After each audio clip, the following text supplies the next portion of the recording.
இனியவளே உனது இருவிழி முன் பழரச குவளையில் விழுந்த எறும்பின் நிலை எனது நிலை விலக விருப்பமில்லையே பூவே அதிசயனே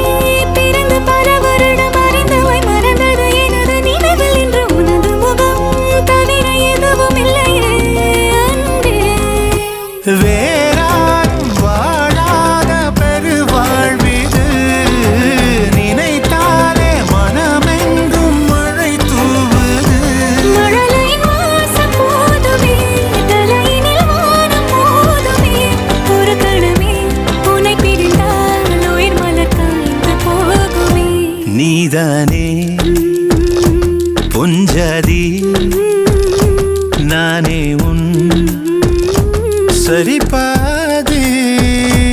நீதானே பொஞ்சாதி